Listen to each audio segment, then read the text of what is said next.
Online class है। Last class में हम लोगों ने केमिस्ट्री के फर्स्ट चैप्टर रासायनिक अभिक्रिया समीकरण का रासायनिक समीकरण वाला टॉपिक अध्ययन किया था।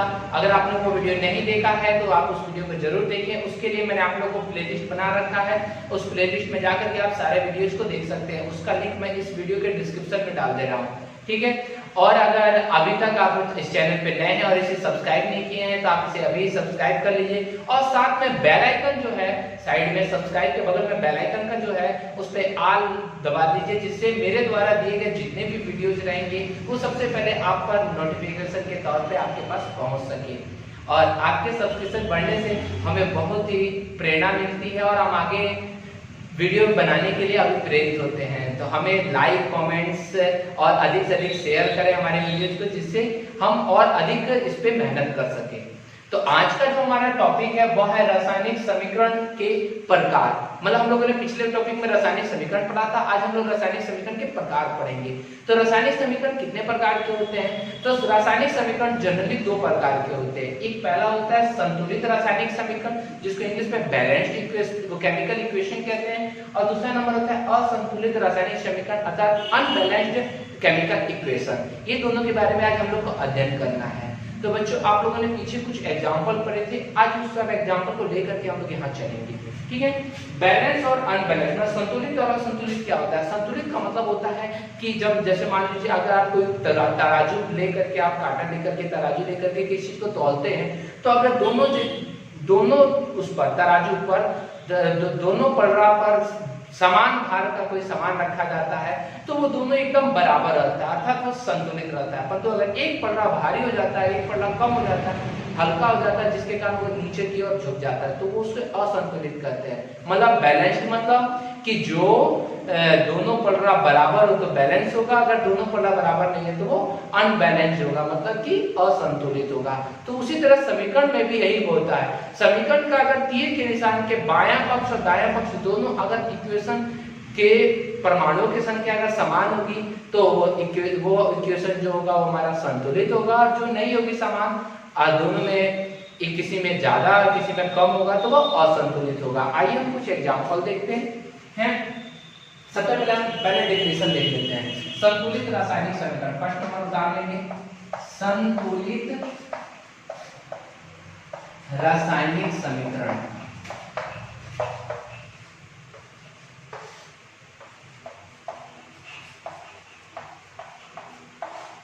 ठीक है, तो ऐसा रासायनिक समीकरण जिसमें अभिकारक और प्रतिफल दोनों के तत्वों के परमाणुओं की संख्या बराबर होती है, समान होती है, तो उसे हम लोग क्या कहते हैं? संतुलित रासायनिक समीकरण कहते हैं। देखेंगे, ऐसा रासायनिक समीकरण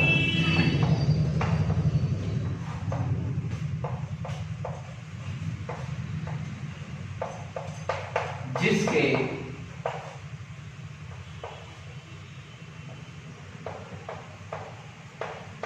अभिकारक और प्रतिफल के प्रत्येक तत्वों, अभिकारक और प्रतिफल के प्रत्येक तत्वों की प्रत्येक तत्वों के परमाणुओं, प्रत्येक तत्वों के परमाणुओं की संख्या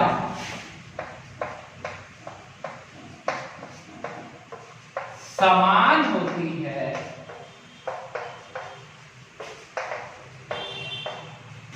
तो उसे संतुलित रासायनिक समीकरण कहते हैं।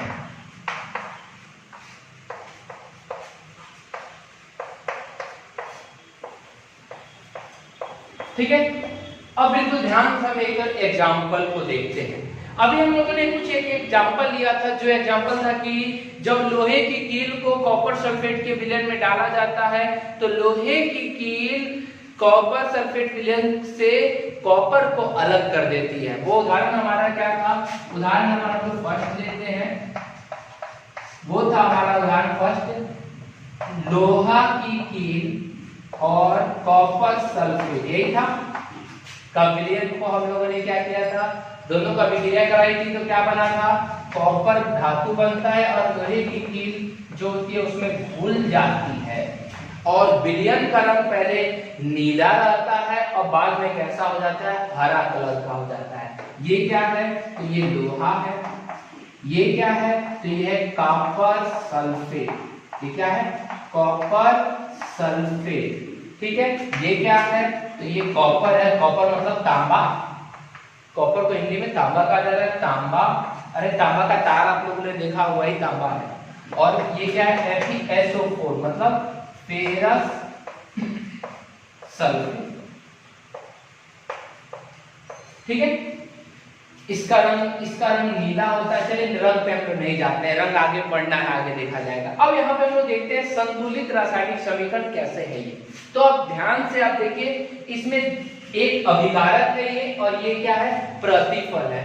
दोनों में तत्वों की संख्या कितनी है? तो देखिए अभिकारक में तत्वों की संख्या एगो Fe है तत्व, Fe, F बड़ा है, E छोटा है, इसका मतलब यहाँ एक तत्व है Fe लोहा।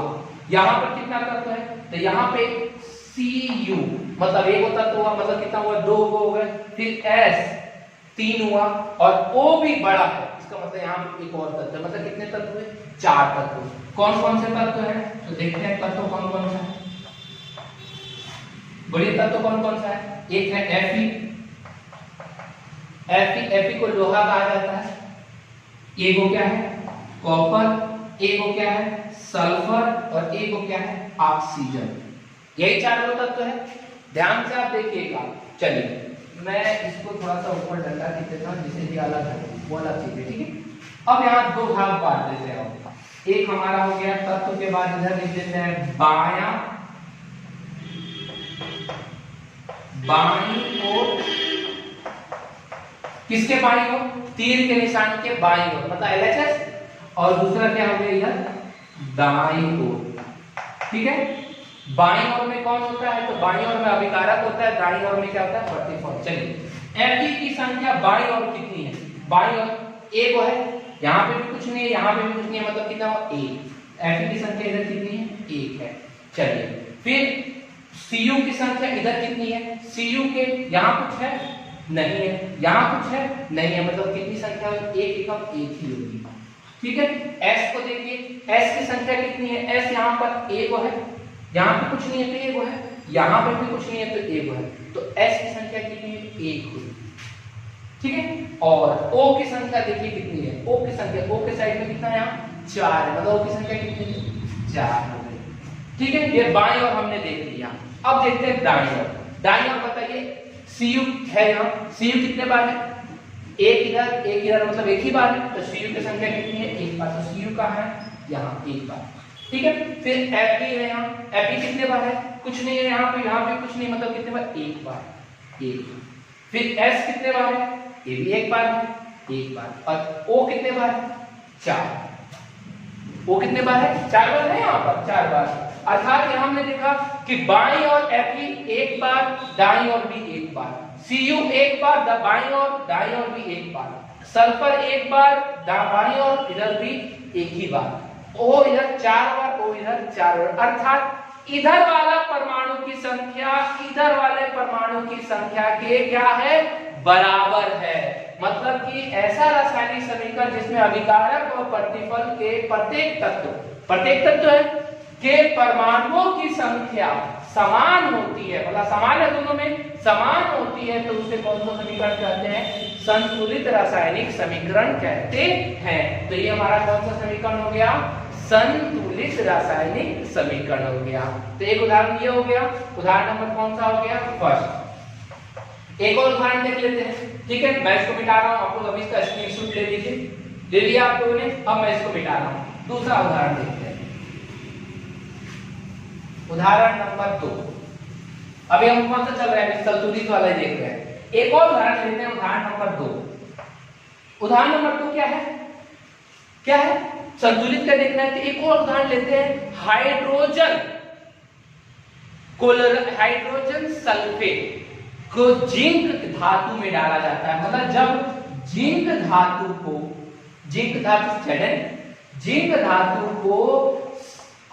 सल्फ्यूरिक अम्ल, इसको हाइड्रोजन सल्फेट भी कहा जाता है या सल्फ्यूरिक अम्ल भी कहा जाता है, में डाला जाता है तो क्या होता है, हाइड्रोजन गैस Zn की जगह प्रतिस्थापित हो जाती है। मतलब कि हाइड्रोजन गैस जो है वो अपनी जगह Zn को ला देता है, अर्थात यहाँ पे क्या हो जाता है, ZnSO4 हो जाता है। मतलब Zn जो है वो हाइड्रोजन को प्रतिस्थापित कर देता है और हाइड्रोजन गैस को क्या कर देते हैं, मुक्त कर देता है, बाहर की तरफ निकाल देता है।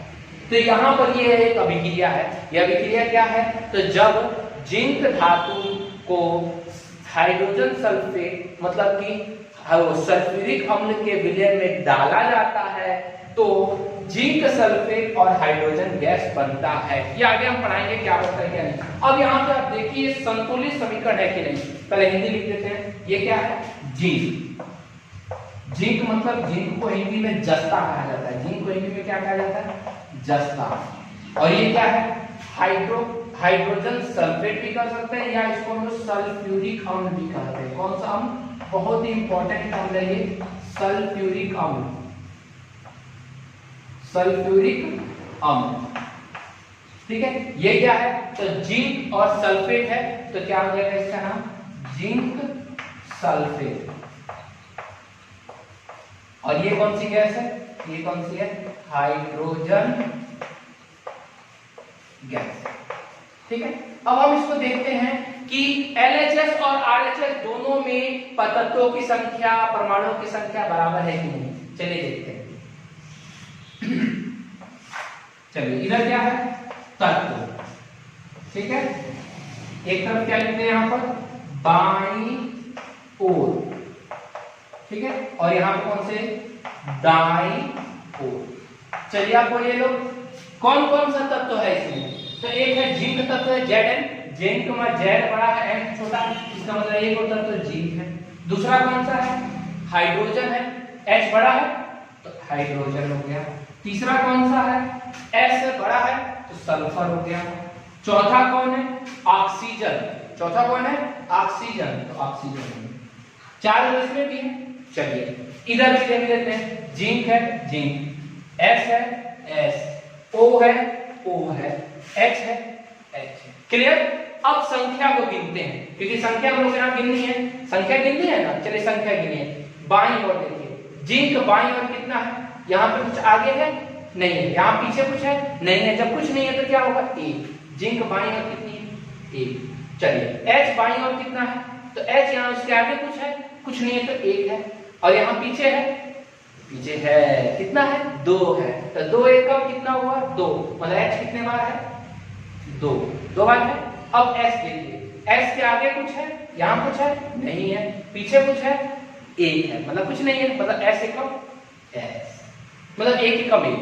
अब O को देखते हैं, O पीछे कितना है, चार है, आगे कुछ है नहीं है। जब आगे और पीछे में गुणा करेंगे तो चार एकम कितना हो गया, चार। O कितने बार हो गया, चार। क्लियर। अब हम बाएं तरफ आते हैं, दाएं तरफ मिलाइए। Zn कितने बार आएगा, एक बार, कुछ नहीं है तो एक बार। तो जिंक कितने बार है, एक बार। H इधर कितने बार है, H दो बार है, तो H की जगह पे कितना होगा, दो बार। फिर H के बाद S मिलाइए, कितने बार है, कितने बार है, कुछ नहीं है तो एक है, यहाँ पे भी एक कम एक, मतलब S एक बार। O कितने बार है, तो चार है, तो यहाँ पे कुछ नहीं है तो चार का चार। अर्थात ये कौन सा समीकरण है, दोनों बराबर है, तो ये भी कौन सा समीकरण हो गया, संतुलित रासायनिक समीकरण। तो समझ में आ गया होगा संतुलित रासायनिक समीकरण, ऐसा समीकरण जिसमें प्रतिफल और अभिकारक के प्रत्येक तत्वों के परमाणुओं की संख्या, प्रत्येक तत्वों के परमाणुओं की संख्या क्या हो, दोनों तरफ समान हो, तो उसे हम लोग कौन सा समीकरण कहते हैं, संतुलित रासायनिक समीकरण कहते हैं। क्लियर है, कोई दिक्कत नहीं है यहाँ पर। संतुलित रासायनिक समीकरण समझ में आ गया, दो को उदाहरण भी मैंने आपको करा दिया। अब अच्छी तरह से इसको उतार लीजिए। अब हम लोग दूसरा नंबर है कौन सा, असंतुलित रासायनिक समीकरण देखते हैं। तो उतार लीजिए इसको। अब हम देखते हैं असंतुलित रासायनिक समीकरण। तो कितना नंबर है वो? दूसरा नंबर।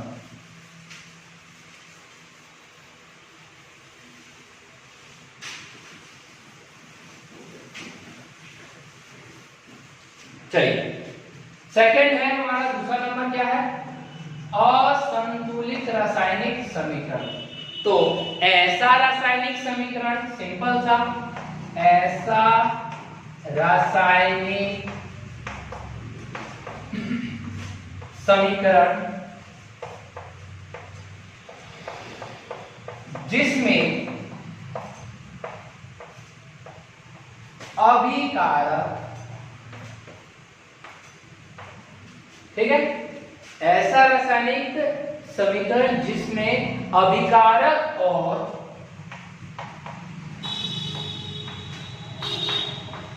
प्रतिफल के प्रत्येक तत्वों के परमाणुओं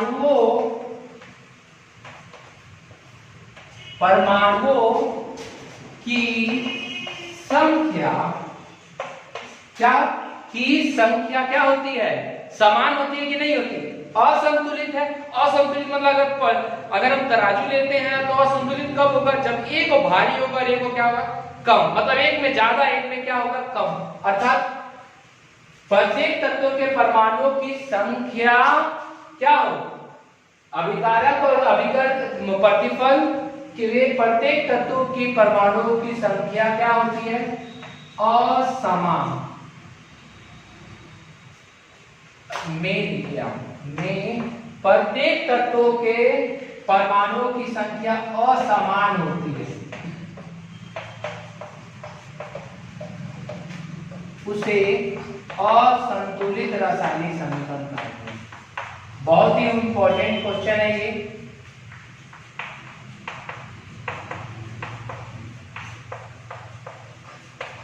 इसको एक और तरीके से हम लोग लिख सकते हैं, परिभाषा को कैसे लिख सकते हैं? तो ऐसा रासायनिक समीकरण जिसमें तीर के निशान के दोनों तरफ, मतलब बाईं और दाईं ओर के तत्वों के परमाणुओं की संख्या समान नहीं होती है।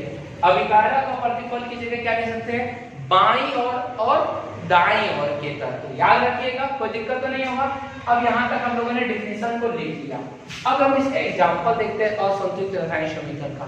तो अभी आपने पीछे कुछ एक और पढ़ा था एग्जांपल, बहुत बार पढ़ा था, 4-5 बार आपको लिखवाए हैं। कौन सा एग्जांपल? तो एक एग्जांपल लेते हैं, उदाहरण नंबर पहला, फर्स्ट।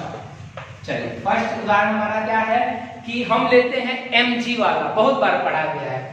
mg प्लस O2 बराबर क्या था? MgO। mg प्लस O2 बराबर MgO।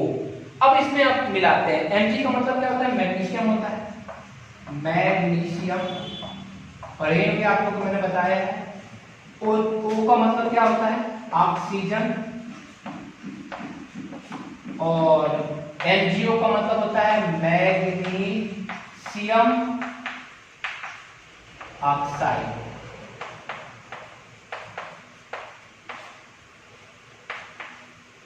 Magnesium oxide. तो बिल्कुल ध्यान से आप समझिएगा। यहां हो गए ये तत्व, ठीक है, दो भाग में बांट देते हैं। एक तत्व हो गया और दूसरा नंबर क्या हो गया?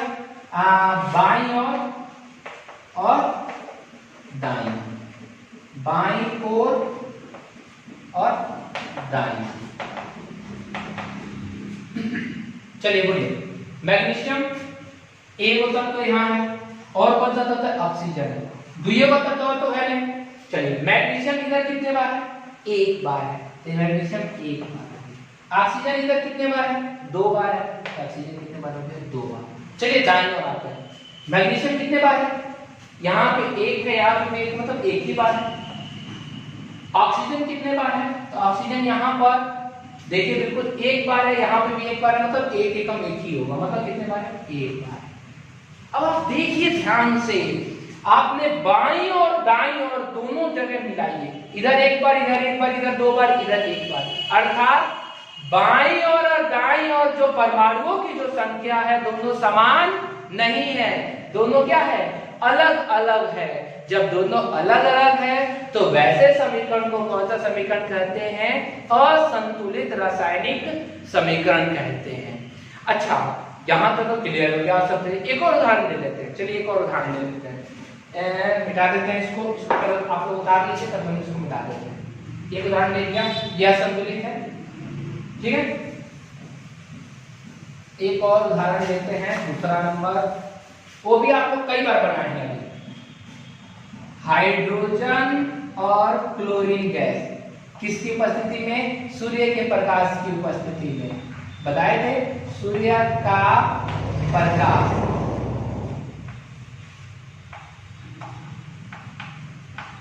तो क्या बनाता है, हाइड्रोक्लोरिक अम्ल बनाता है, मतलब HCl, हाइड्रोजन क्लोराइड बनाता है, यही है। चलिए इसको लिख देते हैं, ये क्या है, हाइड्रोजन, ये क्या है, क्लोरीन, और ये क्या है, हाइड्रोजन क्लोराइड, ठीक है, यही बना रहा है। अब हम इसको मिलाते हैं, दोनों तक मिलाइए। ये क्या है, तत्व, और ये क्या है, एक तरफ बाईं ओर और दूसरी तरफ दाईं ओर। चलिए मिलाइए, बाईं ओर बोलिएगा हाइड्रोजन, एक हाइड्रोजन, फिर क्या है, क्लोरीन, यही दो है। चलिए बाईं ओर बोलिए, हाइड्रोजन की मात्रा कितनी है, 2 है, तो 2। क्लोरीन की मात्रा कितनी है, 2 है। HCl में हाइड्रोजन की मात्रा कितनी है, 1 है, तो 1 हो गया। क्लोरीन की मात्रा कितनी है, इसकी मात्रा भी कितनी है, 1 है, मतलब दोनों जगह मिलाइए। इधर ये दोनों 2 बार है, इधर ये दोनों कितने बार है, 1 बार है। अर्थात हमने यहाँ देखा कि ये दोनों समीकरण का दोनों बायां और दायां और दोनों क्या है, समान नहीं है, मतलब असमान है। जब असमान है तो ऐसे समीकरण को कौन सा समीकरण कहते हैं, असंतुलित रासायनिक समीकरण कहते हैं। तो ये हमारा असंतुलित रासायनिक समीकरण का कौन सा उदाहरण हो गया, उदाहरण नंबर 2। तो हम लोगों ने यहाँ देखा संतुलित और असंतुलित रासायनिक समीकरण, क्लियर। अब एक बात आप बताइए, आपने जब 9th क्लास में पढ़ रहे होंगे तो आपको ये वो पढ़ा होगा ऊर्जा का संरक्षण सिद्धांत, है ना, ऊर्जा संरक्षण सिद्धांत भी पढ़ा होगा। फिर एक और आप लोगों को मैंने पढ़ाया होगा कि संरक्षण सिद्धांत पदार्थ वाला बताया होगा, पदार्थ भी संरक्षण सिद्धांत, यहाँ पे हम लोग को परमाणु वाला संरक्षण सिद्धांत भी पढ़ाया होगा कि किसी पदार्थ की ना तो सृष्टि की जा सकती है, ना ही उसे नष्ट किया जा सकता है, बताया गया था कि नहीं। यहाँ पर दोनों तरफ, जैसे कि अगर मान लीजिए अगर हम कोई पदार्थ अगर लेते हैं उससे दूसरा कुछ पदार्थ बनाते हैं तो उसका रूप रंग चेंज हो जाता है, परंतु उसमें उसके मात्रा जो होती है वो समान होती है। अर्थात अगर हम हाइड्रोजन 2 लें और क्लोरीन 2 लें तो यहाँ पर भी हमें कितनी मात्रा प्राप्त होनी चाहिए, दोनों की मात्रा समान होनी चाहिए, परंतु यहाँ समीकरण में समान नहीं हो रहा है। जब समीकरण में ये समान नहीं होता है तब हम क्या करते हैं, असंतुलित रासायनिक समीकरण को संतुलित रासायनिक समीकरण में क्या करते हैं, बदलते हैं। क्या करते हैं हम, असंतुलित रासायनिक समीकरण को संतुलित रासायनिक समीकरण में बदलते हैं। जैसे मैं एक आपको करके दिखाता हूं, पहले आप इसको उतार लिए, मैं आपको एक करके दिखाता हूं। जैसे ये असंतुलित रासायनिक समीकरण था, अब मैं इसको संतुलित बना के दिखाता हूं। निकाला ऊपर से,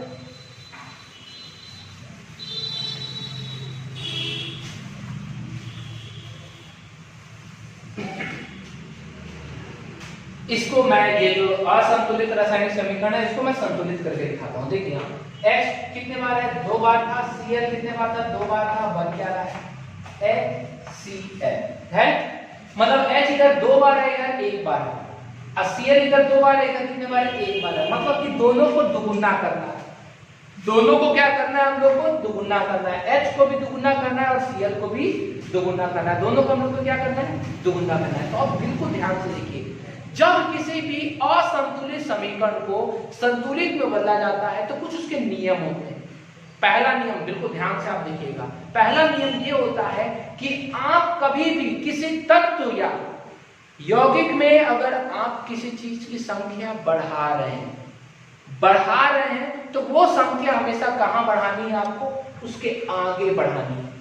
ये ना कि यहाँ बढ़ा देंगे, यहाँ कभी नहीं बढ़ाएंगे। कहाँ बढ़ेगी वो संख्या उसके कहाँ बढ़ेगी, आगे बढ़ेगी। जैसे इसमें बढ़ाना है तो यहाँ बढ़ा सकते हैं, यहाँ बढ़ाना है तो यहाँ बढ़ा सकते हैं, और यहाँ बढ़ाना है तो यहाँ बढ़ा सकते हैं। मतलब किसी की भी संख्या अगर आपको बढ़ानी होगी तो संख्या आप कहाँ बढ़ाएंगे, उसके आगे ही बढ़ाएंगे। ठीक है, तो कहाँ बढ़ाएंगे, आगे बढ़ाएंगे। और वह संख्या आप जोड़ेंगे नहीं, उसको क्या करेंगे, गुणा करेंगे। जैसे आप देखिए, आपको h कितने बार है, यहाँ 2 बार है, और यहाँ कितने बार, 1 बार है। तो आपको दुगुना करना है, तो आपने यहाँ क्या कर दिया, 2 से गुणा कर दिया। तो h कितने बार हो गया, 2, और यहाँ पे 1 है तो 2 एकम कितना हो गया, 2। h भी कितना हो गया, 2। मिलाइए तत्व HCl बाईं और दाईं ओर। चलिए मिला के देखिए, h कितने बार है, 2 बार, तो 2 बार। इधर कितने बार हो गया, जब हम 2 से गुणा किए तो 2 एकम 2, मतलब कितने बार हो गया, 2 बार हो गया। दूसरा नंबर रूल, पहला रूल समझ में आ गया, कहां गुणा करना है आपको, आगे गुणा करना है। कभी भी कहां गुणा करना है, जिसमें भी अगर कम हो रहा है उसके आगे गुणा कर दीजिए, वो गुणा हो जाएगा। ठीक है, अब दूसरा नंबर रूल ये है कि जब किसी भी चीज के आगे जब आप गुणा कर रहे हो तो उसमें अगर 2 को तत्व हो, कितना तत्व, 2 तत्व हो, 3 तत्व हो, तो उसमें वो पूरा में गुणा हो जाता है। जैसे यहाँ कितना तत्व है, एक ClH है और एक क्या है, Cl है। मतलब H में भी 2 से गुणा होगा और Cl में भी 2 से गुणा होगा। अर्थात Cl यहाँ कितने बार था, 2 बार। इधर भी कितने बार हो गया, 2 से गुणा होगा तो 2 एकम 2 बार। मतलब कौन सा, दोनों बराबर हो गया, दोनों बराबर हो गए तो ये कौन सा समीकरण हो गया, संतुलित रासायनिक समीकरण। अर्थात हमने असंतुलित रासायनिक समीकरण को किसमें चेंज कर दिया, संतुलित रासायनिक समीकरण में। तो जो हमारा नेक्स्ट टॉपिक होगा वह हमारा क्या होगा, असंतुलित रासायनिक समीकरण को किस समीकरण में, संतुलित रासायनिक समीकरण में चेंज करने वाला होगा। तो अगले, अब इसके बाद आप पहले इसको यहाँ तो उतार लीजिए, इसको मत उतारिएगा। तो मैंने आपको उदाहरण के लिए समझाया कि किस प्रकार से चेंज किया जाता है। कल के वीडियो में जब हम पढ़ेंगे तो उसमें हम लोग संतुलित और असंतुलित रासायनिक समीकरण को आपस में चेंज करना सिखाएंगे कि संतुलित रासायनिक समीकरण को, सॉरी, असंतुलित रासायनिक समीकरण को संतुलित रासायनिक समीकरण में कैसे बदला जाता है। ठीक है, तो आप पहले यहाँ पर दोनों को परिभाषा उतार लीजिए और दोनों को पहचान के रखिए। और अगर आप हो सके तो एक होमवर्क आपको मैं दे रहा हूँ कि वो होमवर्क है कि आप अपने किताब में से या कहीं से भी आप 2-2 उदाहरण और बताइए मुझे, संतुलित और असंतुलित का 2-2 उदाहरण। मैंने आपको 2-2 दिया है, 2-2 उदाहरण और ढूंढ के बताइए आप, संतुलित का 2 और असंतुलित का 2-2, कि कौन कौन सा समीकरण संतुलित है, कौन असंतुलित है। 2 उदाहरण बना करके मेरे व्हाट्सएप पे आप भेज सकते हैं। ठीक है, आप व्हाट्सएप पे भी भेज सकते हैं, या आप फेसबुक का लिंक मैं आपके इसके जो यूट्यूब के अबाउट में मैं फेसबुक का लिंक डाल रखा हूँ, उससे मैसेंजर से आप भेज सकते हैं। ठीक है, तो आप अच्छी तरीके से होमवर्क इसको बना लेंगे। ठीक है, और अब इसको उतार दीजिए, तब हम आगे देखते हैं।